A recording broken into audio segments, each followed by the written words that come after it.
warahmatullahi wabarakatuh. Perkenalkan, saya Aisyah, NIM PO 7120320018 dari kelas tingkat 2A, mata kuliah KMB 1, dosen pengampu Nursuela Juartika, Eskup Mkup. Di sini saya akan mempraktikkan video pengkajian dan rencana asuhan keperawatan demam tifoid kepada pasien. Selamat menyaksikan. Sebelum kita ke asuhan keperawatan demam tifoid, yuk kita kenali apa itu demam tifoid. Demam tifoid atau yang lebih sering dikenal tipes merupakan penyakit akut yang disebabkan oleh bakteri Salmonella typhi. Bakteri ini biasanya ditemukan di air atau makanan yang terkontaminasi. Selain itu, bakteri ini juga bisa ditularkan dari orang yang terinfeksi. Selanjutnya, penyebabnya sudah kita bahas tadi, adalah bakteri Salmonella typhi. Biasanya bakteri ini disebarkan melalui feses dan urin penderita yang mengkontaminasi air atau makanan tersebut. Kemudian patofisiologinya yaitu demam tifoid bergantung pada beberapa faktor antara lain virulensi imunitas inang dan lipid bakteri virus sel. Bakteri Salmonella typhi sebagai penyebab demam tifoid disebabkan karena penyakit Salmonella typhi dapat memproduksi toksin tifoid antigen 6 kapsul polisakarida, antigen liposakarida O, dan antigen flagellar yang masing-masing memegang peran penting dalam proses infeksi inangnya yaitu manusia. Assalamualaikum Bu. Waalaikumsalam Sus. Selamat pagi. Pagi Sus. Perkenalkan, saya perawat Aisyah. Saya akan melakukan pengkajian keperawatan medikal bedah kepada Ibu. Apakah Ibu bersedia? Sedia Sus. Waktunya sekitar 15-20 menit ya Bu. Baiklah, kita akan identitas pasien terlebih dahulu. Nama Ibu siapa Bu? Nama saya Rini, Umur Ibu? 50 tahun, Alamat? Air Putih Baru. Penanggung jawab Ibu siapa Bu? Anak saya Namanya Bu? namanya Eni. Apakah ada nomor telepon yang bisa dihubungi? Ada Sus. Berapa Bu? 08. Keluhan utamanya apa Bu? Jadi perut dan demam Sus. Penyebabnya Bu? Karena salah makan. Oh iya Bu. Lokasi sakitnya di mana Bu? Di bagian perut Sus. Mengganggu aktivitas? Iya, mengganggu aktivitas. Menyebar Bu sakitnya? Iya Sus. Waktu sakitnya kapan Bu? Sekitar 10 menitan lah. Penyakit yang dialami? Apakah ada penyakit sebelumnya? Tidak ada. Pengobatan? Tidak ada. Orang tua memiliki penyakit sama seperti Ibu sekarang? Tidak Sus. Saudara? Tidak. Penyakit keturunan? Tidak ada Sus. Iya Bu ya. Baiklah Bu, kita akan melakukan pemeriksaan fisik pada tanda-tanda vital yang terdiri atas tekanan darah, suhu tubuh, nadi, dan pernapasan. Apakah Ibu bersedia? Iya Sus. Baiklah, permisi ya Bu.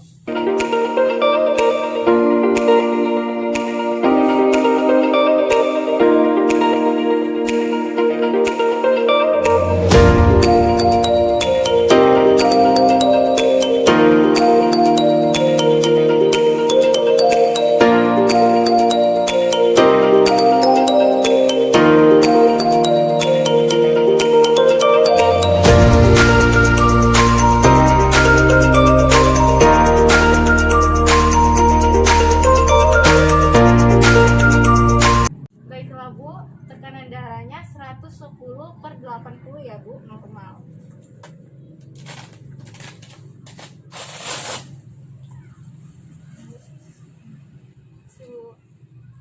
Suhunya 36 derajat, normal juga ya Bu. Selanjutnya kita akan melakukan pemeriksaan nadi. Siap Bu.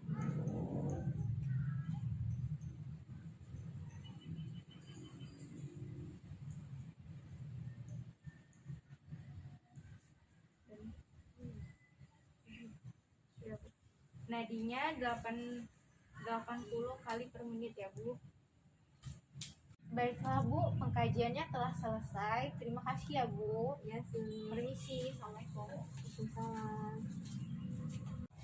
Dari data pengkajian pasien Nyonya R didapatkan hasil keluhan utamanya nyeri perut dan demam, riwayat penyakit sekarang klien mengeluh demam disertai menggigil, mual muntah, gelisah, dan mengalami sulit tidur. Sejak 5 hari yang lalu, nafsu makan menurun dan nyeri tekan di bagian abdomen dengan skala 5. Kemudian riwayat kesehatan sekarang, penyebabnya adalah adanya kuman Helminthiala dan dalam makanan yang dimakan.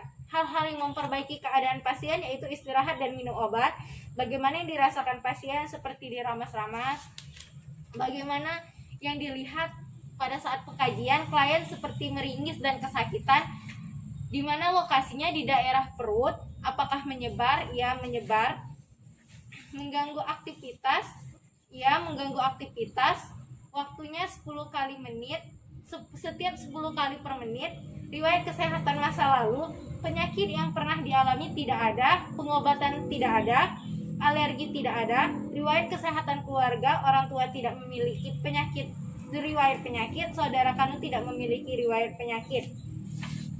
Kemudian body image, klien menganggap penyakitnya akan sembuh. Ideal diri, klien dapat beradaptasi dengan keluarga dan lingkungannya. Harga diri baik, keberadaan klien dihargai dengan baik. Peran diri klien baik. Personal identitas baik, klien masih mengetahui identitas dirinya. Keadaan emosi stabil, kondisi emosi klien masih dapat dikendalikan.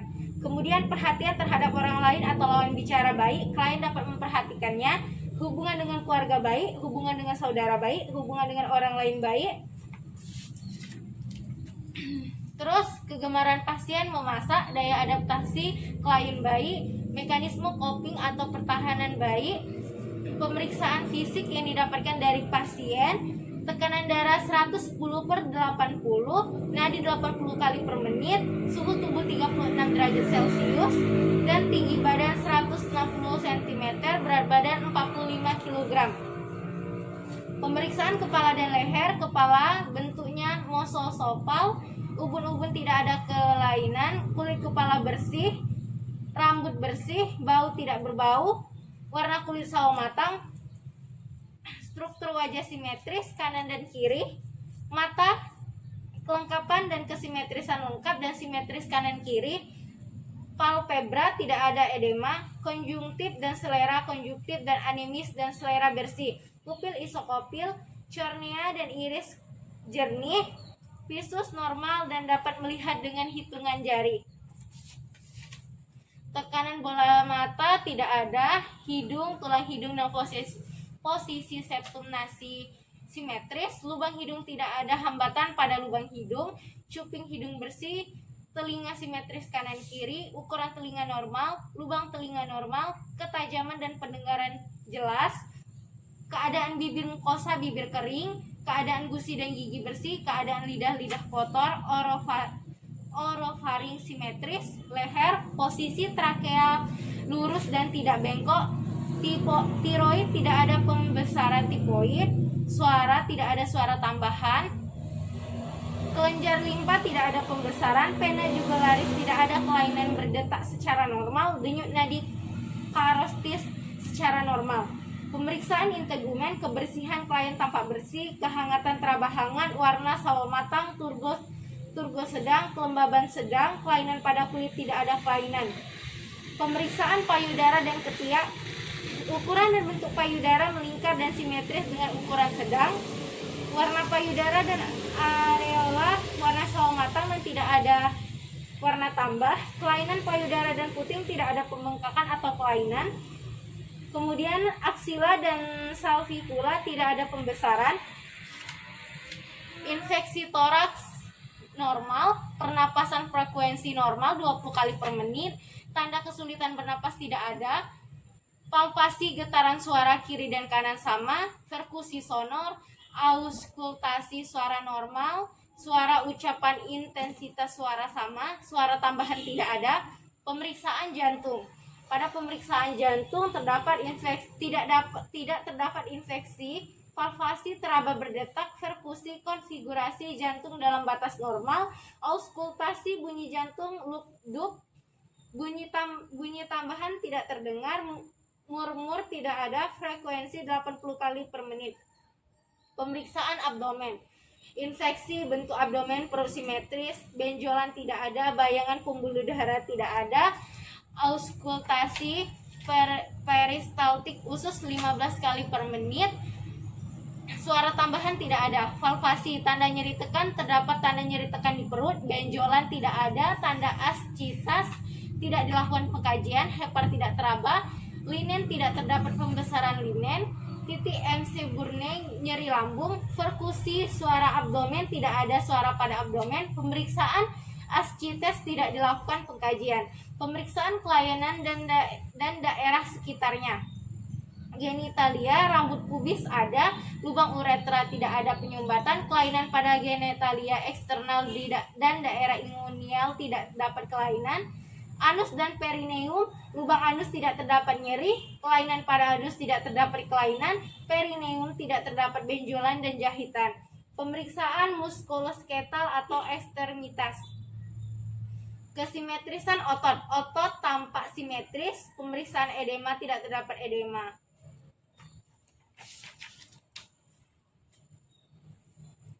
Kemudian pemeriksaan neurologi, tingkat kesadaran 15, GCS 15, E4, M6 dan V5. Status mental, kondisi emosi atau perasaan stabil, orientasi klien dapat berorientasi dengan baik, proses berpikir, klien dapat mengingat dengan baik, motivasi, klien ingin cepat sembuh, persepsi, klien berharap dapat sembuh dan segera pulang, bahasa-bahasa daerah, nervus cranialis, nervus olfactorius NI normal, nervus opticus NI2 normal, dapat melihat dengan jelas, nervus oculomotorius N3, trochlearis N4, opsun N6, pupil mengecil ketika tekanan cahaya. Nervus trigeminus N5 normal, klien dapat merasakan sentuhan. Nervus facialis N7 normal, klien dapat merasakan sentuhan. Nervus vestibulocochlearis 68 normal, klien dapat mendengar dengan baik. Nervus glossopharyngeus N9, vagus N10 normal, klien dapat menelan. Nervus accessorius N11 normal, klien dapat mengangkat bahu. Kemudian nervus hypoglossus N12 normal, klien dapat menjulurkan lidah. Fungsi motorik, cara berjalan, klien berjalan dengan bantuan karena lemak. Rembor tes, klien bisa berdiri dengan dibantu. Tes jari hidung, jari klien dapat berkolaborasi dengan baik. Pronasis supinasi tes, klien dapat melakukan pronasi dan supinasi dengan dibantu. Hallucin tes, tidak dilakukan pengkajian. Fungsi sensori, identifikasi sentuhan ringan normal, klien dapat mengidentifikasi sentuhan. Tes tajam tumpul, klien dapat membedakan jarum yang tajam dan ujung kuku. Tes panas dingin, klien dapat membedakan panas dan dingin. Tes getaran, klien dapat merasakan getaran. Pterogonosis tes, klien dapat menyebutkan benda yang dikenal. Grafhestesia tes, klien dapat mengenali sentuhan, membedakan dua titik, klien dapat membedakan dua titik yang berbeda. Kemudian hipognosis tes tidak dikaji. Refleks bicep kanan dan kiri normal. Refleks tricep kanan kiri normal. Refleks brachiodalis kanan kiri normal. Refleks patellar kanan kiri normal. Refleks tendon Achilles normal kanan kiri. Refleks plantar kanan kiri normal. Kemudian pola kebiasaan sehari-hari. Pola tidur, kebiasaan waktu tidur, sebelum sakit tidur 8 jam, setelah sakit sulit tidur. Kemudian waktu bangun di pagi hari, masalah tidur, sulit tidur. Hal-hal yang mempermudah tidur, lingkungan yang nyaman. Hal-hal yang mempermudah bangun, dibangunkan keluarga. Pola eliminasi, yaitu pola BAB normal, karakter feses luna, BAB terakhir pagi tadi, riwayat perdarahan tidak ada, BAK 6 kali sehari, karakter urin jernih, nyeri tidak, riwayat penyakit ginjal tidak, penggunaan diuretika tidak, upaya mengatasi masalah tidak ada masalah BAK. Gejala subjektif diet bubur, jumlah makanan per hari bubur, pola diet pagi siang malam. anoreksia tidak, mengalami mual muntah, nyeri ulu hati, alergi, tidak memiliki alergi, berat badan sebelum 60 kg, tanda objek berat badan 55 kg, tinggi badan 160 cm, bentuk tubuh sedang, waktu pemberian makan pagi, siang, malam, waktu pemberian cairan setelah makan, masalah makanan minum, kesulitan mengunyahnya, tidak ada tapi lemah, kesulitan menelan, tidak ada tapi lemah, upaya mengatasi masalah, tidak ada masalah, kebersihan diri, pemeliharaan badan 2 kali sehari mandi dengan bantuan, pemeliharaan gigi dan mulut 2 kali sehari digosok dengan bantuan, pemeliharaan kuku seminggu sekali dipotong dengan bantuan, pola kegiatan aktivitas kurang beraktivitas karena lemah. Hasil pemeriksaan penunjang atau diagnosisnya yaitu demam tipoid. Demikianlah hasil pengkajian dari pasien dengan nama Nyonya R. Terima kasih. Wassalamualaikum warahmatullahi wabarakatuh. Demikianlah video mempraktikkan pengkajian dan rencana asuhan keperawatan demam tipoid. Terima kasih. Wassalamualaikum warahmatullahi wabarakatuh.